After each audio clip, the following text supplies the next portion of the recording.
Hello and happy Thanksgiving, because that is what day it is today, isn't it? It is, isn't it? Yeah.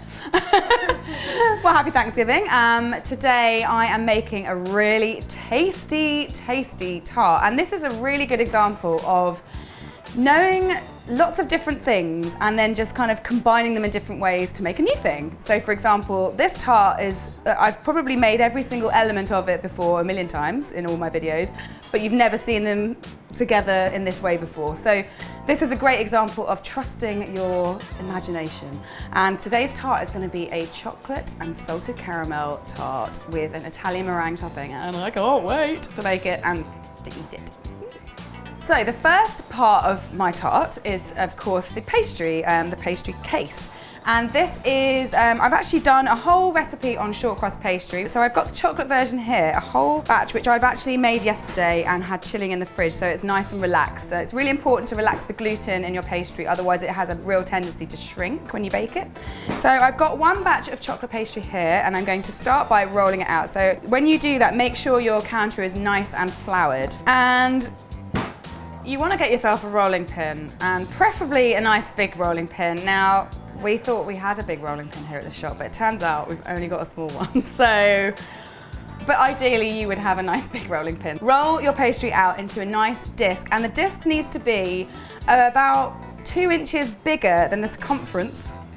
Diameter? No, the circumference of your tin. So this is a 9-inch tin, and so my circle of pastry needs to be 11? Golly. Well, that was difficult, wasn't it? So yeah, away we go.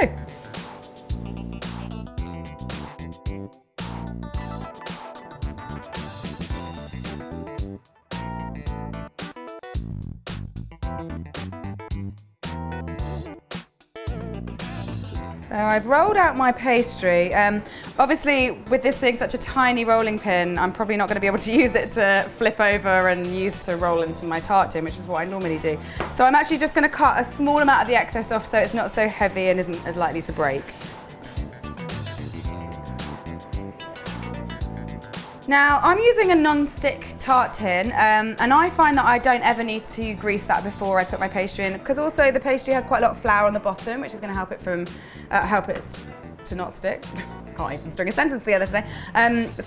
But if you have like a really old, worn, weathered tart tin, you might find that you need to grease it a little bit first, but definitely not excessively. So now, very gently, I'm going to transfer my pastry onto my tin. Now, pastry is soft and pliable, so you only need to just kind of tease it into your tin. You don't want to shove it in violently because it is still delicate and might have a tendency to tear.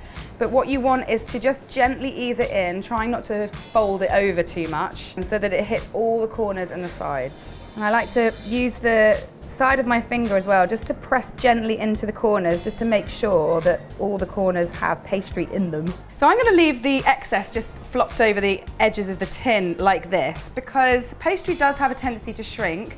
We can kind of eliminate that possibility a little bit by chilling it overnight and relaxing the dough and chilling the pastry once it's been put in the tin. But you know, sometimes it just does. So that means if it does shrink, it's still got a bit of excess pastry, so you're not going to be losing anything. So make sure you give it a little prick on the bottom just to stop it from puffing up when it bakes. So next, I'm going to blind bake this, and that means basically baking it with some weight in it that isn't the filling, because the filling that we're going to be making today isn't going to be a baked filling.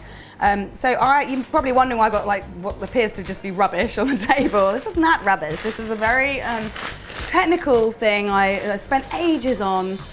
Making this baking paper crinkly just by scrunching it up. So a nice big piece of baking parchment, and the reason that you scrunch it up is so that it doesn't have too much work to do to get into all the corners. It needs to have a bit of, you know, scrunchiness.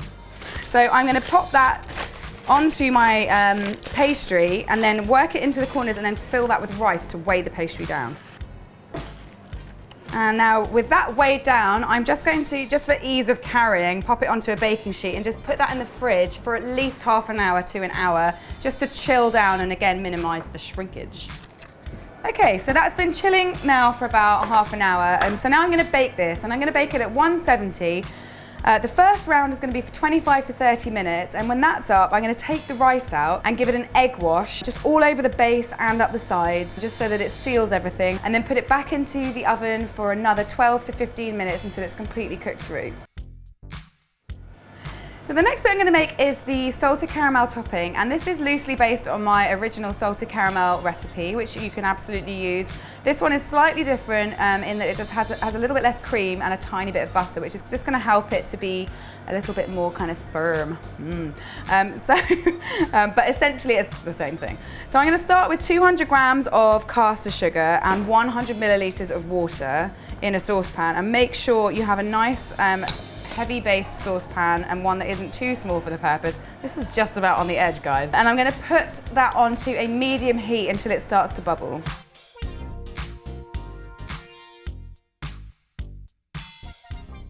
Right, my sugar's a lovely golden amber colour, so now I'm going to take it off the heat and put my cream in.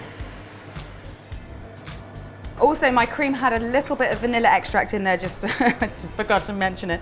And also, to bring out the flavour, I'm going to put a good pinch of salt in, and last but not least, a little knob of butter. This is about 10 grams, and just stir that until it's all combined.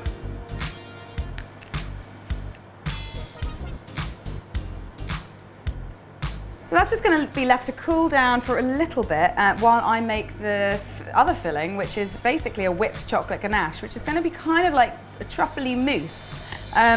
You've obviously seen me making ganache a million times, but let's just roll with it again. So I have 160 grams of good quality dark chocolate. This is actually couverture chocolate, which is 55% cocoa solids, but you could use 70 as well. So I'm going to put that into a bowl. Now, if you don't have a microwave, like I don't have a microwave at home, what you would do is to bring the same amount, so 160 grams of double cream, to the boil in a pan, and then pour it over these guys and just let it sit for a couple of minutes and then stir it. But because we're here in the Crumbs Doilies shop, I'm going to utilise the lovely microwave over there. So that means I just get to do it all at the same time. So 160 grams of double cream, and that just goes into the microwave for 30 seconds to a minute. It's really very quick.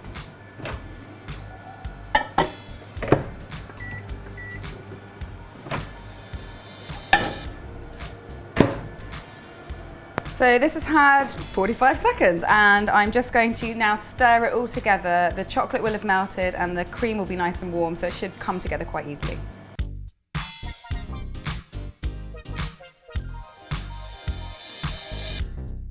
All right, that's come together really nicely, and it's a lovely consistency, but it's a bit drippy at the moment. So I'm going to put it into the fridge for about 20 minutes just to cool it down so that it can whip up properly.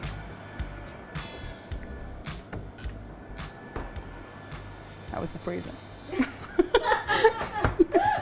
Right, so this has just been in the fridge for 15 or 20 minutes, so it's just thickened up a little bit, which is going to make it whip up a lot easier. So I'm going to use my hand blender, and I'm going to whisk it until it's soft peak consistency. And then once I've done that, I'm going to dollop it into my tin and spread it out until it's half filled. So my tart has come out of the fridge. It was just in there for like 15 minutes just to chill a little bit, and now I'm going to put on my caramel, which has cooled down slightly. If it's too hot, it might just ruin the chocolatey bit, but I'm going to pour it on, and I'm going to let it just kind of spread itself out for a little bit first, and then if it needs any encouragement to get to the edges, I will use a palette knife.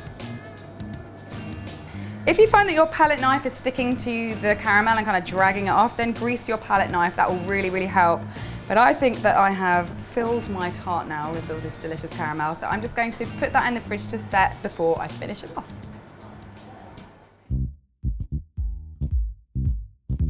Right, it's time to decorate my pie, and this pie is gonna get even better because I've made some Italian meringue, which I put into a piping bag with a really fancy pants star nozzle on, and I'm going to torch it. And I'll put the recipe up there so that you know how to make Italian meringue too.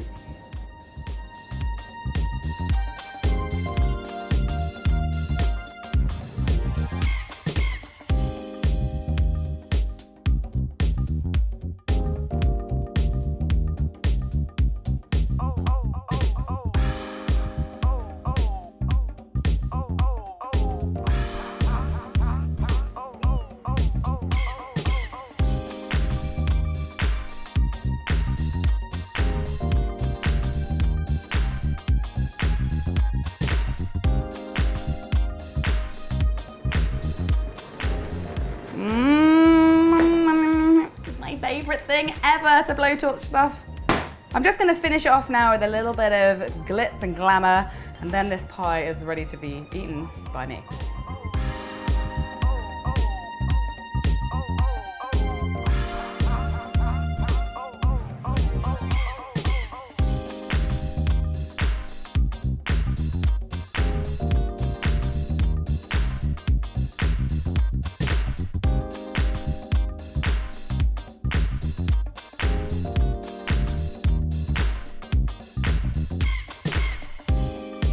And that is my finished, delicious chocolate and salted caramel and Italian meringue pie made with a bunch of stuff that I already knew how to do. So why don't you give that a go? Make stuff out of something you know how to do.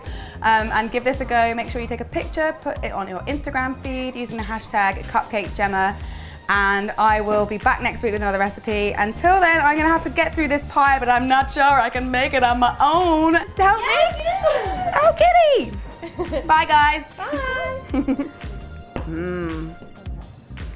Oh, it's so sticky. Oh.